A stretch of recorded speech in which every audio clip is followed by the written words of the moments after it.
log 2 2 to the power of ఈ +4 అనేది numerator వెళ్ళిపోతే becomes -4.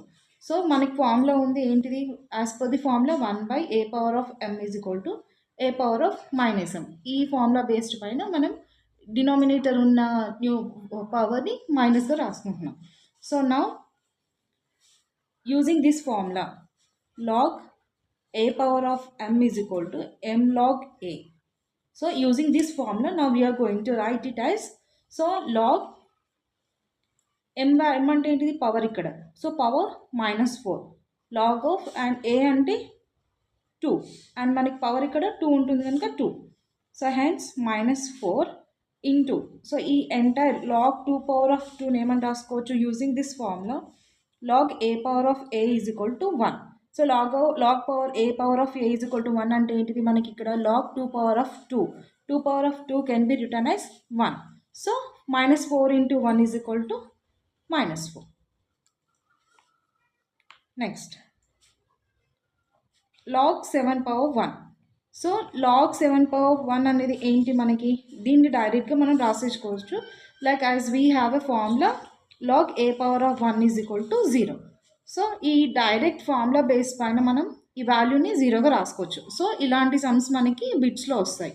So we don't need to do any sums here. Sum చేయాల్సిన అవసరం ఏం లేదు. డైరెక్ట్గా మనకి log a⁻n is equal to 0 అనే ఫార్ములా ఉంది కనుక 7/1 can be return as 0. So it's a direct bit.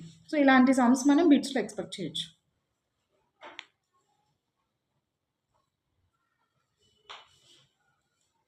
Next log x root x. So మనకి log x power root x ఇచ్చినాడు. సో రూట్ xని మనం ఏమని రాసుకోవచ్చు, log x root x is equal to log of x. Root xని మనం 1/2గా రాసుకోవచ్చు. So as per route xని ఏమని రాసుకోవచ్చు 1/2. రూట్ని మనం 1/2గా రాసుకుంటున్నాం. సో నా మనకి ఫార్ములా ఏముంది, log x⁻m is equal to m log of x. So ఈ ఫార్ములా బేస్ చేసుకొని ఈ వాల్యూని ఇప్పుడు మనం రాసుకుంటున్నాం. సో హాఫ్ m అంటే పవర్ కదా, ఇక్కడ ఈ m వాల్యూ ముందు రాసుకుంటున్నాం.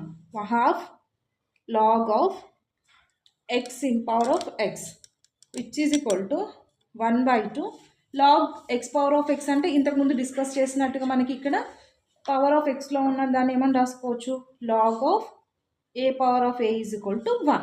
So hence we are writing as 1. So half into 1 is nothing but half. So hope you guys can understand. Thank you.